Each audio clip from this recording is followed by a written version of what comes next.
Je donne la parole maintenant à Philippe Béran, le président de Biotech Dental, donc un groupe qui se développe à l'international, qui est d'une taille plus importante. Philippe, si vous pouvez rappeler un peu la taille, les chiffres clés de votre groupe et comment aujourd'hui vous gérez la crise, comment elle vous frappe et quels sont justement les dispositifs d'aide que vous avez activés. À vous, Philippe. Si on parle de Biotech Dental aujourd'hui, c'était l'année dernière 70 millions d'euros de chiffre d'affaires, 650 personnes, et c'était 90 millions d'euros cette année au budget, donc forcément on ne les fera pas. Et le groupe que je dirige, donc au-dessus, qui a d'autres activités, donc c'est 120 millions d'euros de chiffre d'affaires et à peu près 1000 salariés.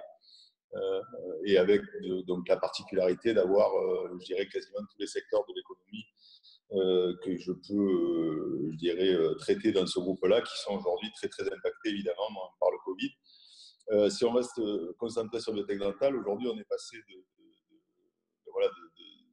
de 7,5 millions d'euros de chiffre d'affaires mensuel à zéro, puisque tous nos clients sont fermés aujourd'hui, puisque tous les chirurgiens dentistes qu'au moins on avait l'habitude de servir, donc en gros sur les pays dans lesquels on est fort aujourd'hui, donc excepté Taïwan où les gens travaillent un peu, mais c'est très très limité comme chiffre d'affaires. Donc on a arrêté de travailler sur cette période de confinement. Donc voilà, donc l'impact il est terrible puisqu'il est comme pour les autres sociétés, je dirais type café, restaurant, hôtel, donc qui ont été obligés de fermer immédiatement et complètement, je dirais, leur activité. Nous, peut-être, à la différence, avec l'espoir d'avoir une activité un peu résiliente, qui est plutôt essentielle et où les gens seront quand même obligés d'aller se faire soigner. Donc forcément, c'est un peu, je dirais, la rudesse de ces activités médicales qui font que dans ces temps de crise, on est peut-être content d'être dans ces secteurs-là et pas forcément sur le loisir et le tourisme, où là, évidemment, les impacts risquent d'être encore plus difficiles que pour nous.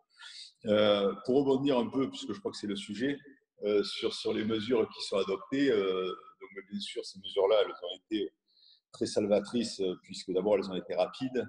Si on fait la différence avec certains pays aujourd'hui très proches de chez nous et dans lesquels nous avons des filiales, comme par exemple l'Espagne et l'Italie, c'est vrai que la France a eu cette vitesse d'exécution dans l'annonce donc faite par notre président de mesures qui allaient être prises en compte pour sauver toutes les entreprises. Donc là, je pense qu'il s'est quand même légèrement emballé.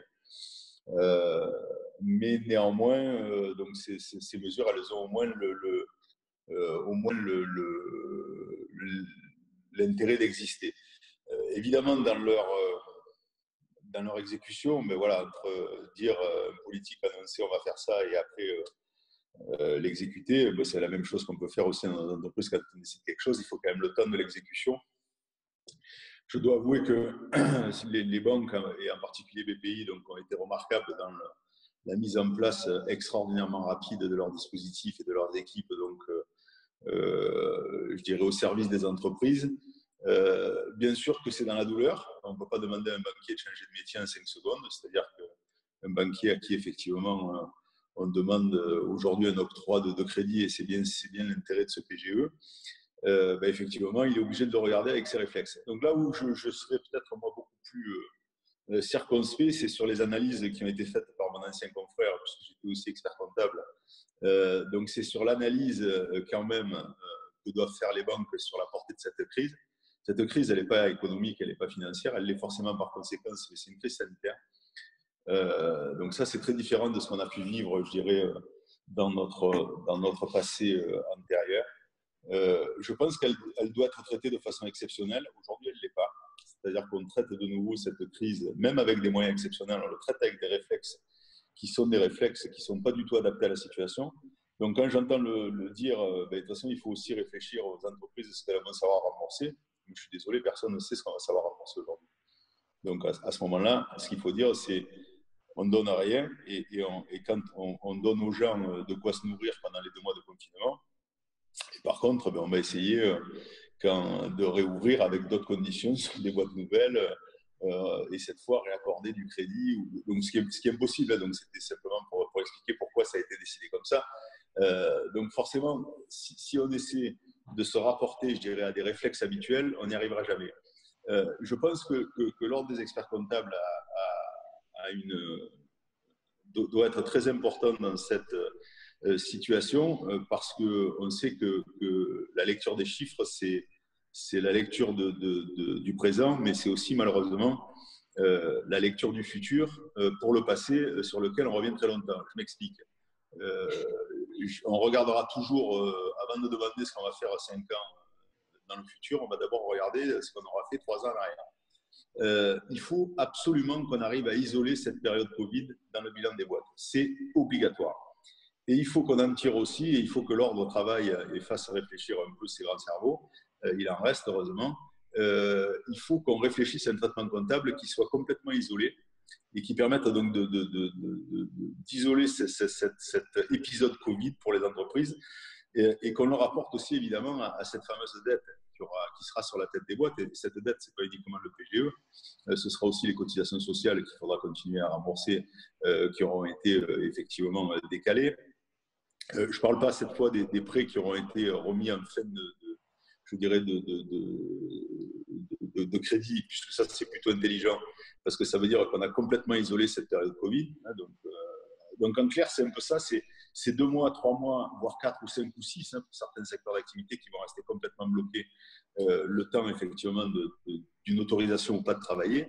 Il faut vraiment qu'on arrive à isoler, à mon sens, de façon comptable,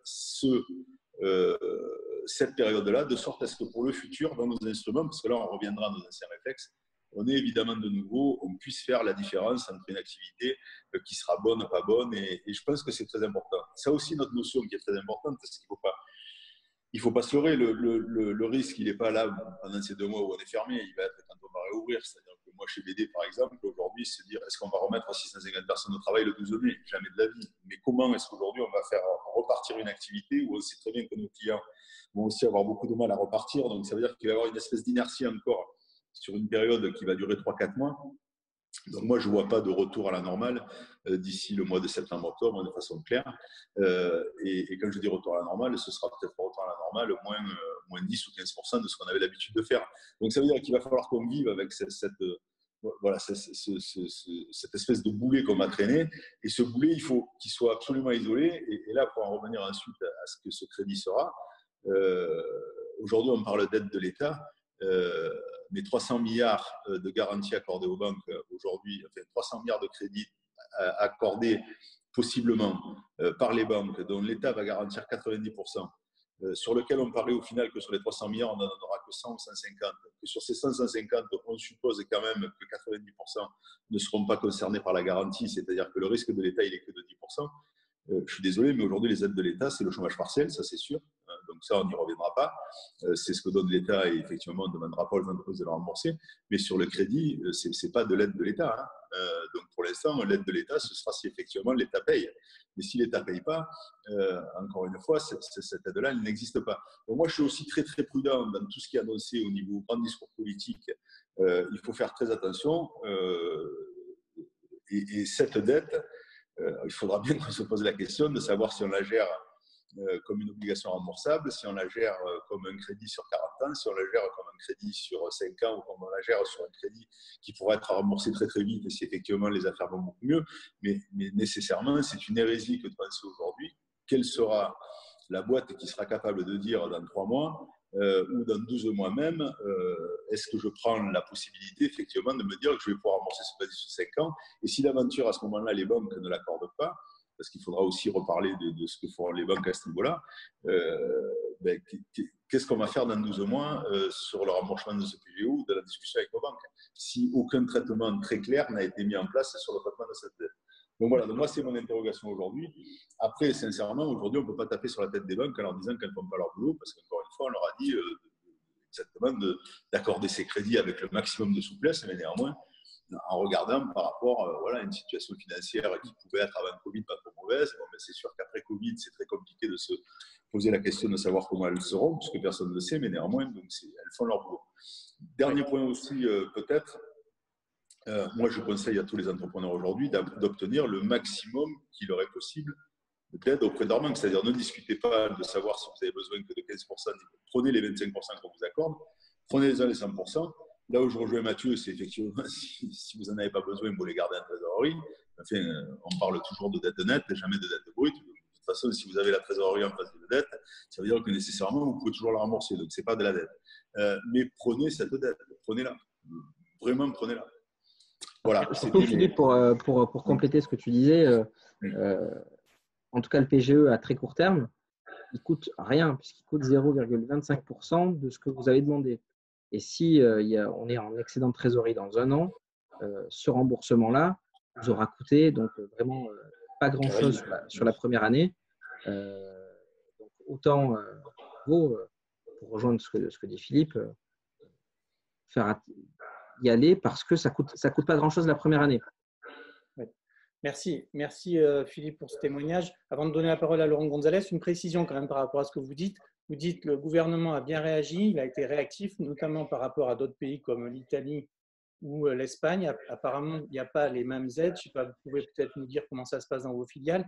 Mais ensuite, vous dites qu'il pourrait mieux faire, c'est-à-dire qu'au-delà de ce prêt, il faut qu'il y ait une sacralisation, entre guillemets, de cette période pour qu'on ait un accompagnement comptable exceptionnel sur cette période de confinement et d'avant la reprise. Oui, c'est clair. En Italie et en Espagne, donc l'Italie va annoncer ses mesures la semaine dernière. Donc pour l'instant, et même aussi du chômage partiel, c'est-à-dire que ça a duré quasiment un mois et demi après. Donc c'est juste incroyable. L'Espagne, c'est les banques effectivement qui vont directement au contact pour aider les entreprises, mais c'est pas quelque chose qui a été décidé au niveau national. Par contre, s'il y a un voisin sur lequel on peut regarder ce qu'ils ont pu faire et à la vitesse d'exécution à laquelle ils ont effectivement géré ce problème-là, c'est encore l'Allemagne. L'Allemagne qui, elle, est intervenue directement par ses banques publiques pour aider les entreprises. Donc là aussi, BPI n'a pas forcément accès à toutes ces entreprises aujourd'hui parce qu'elles n'ont pas nécessairement tout un compte chez elles. Chose qui est le cas en Allemagne, ou qui a pu être résolu assez rapidement en tous les cas. Donc, c'est la banque directement publique qui a prêté aux entreprises.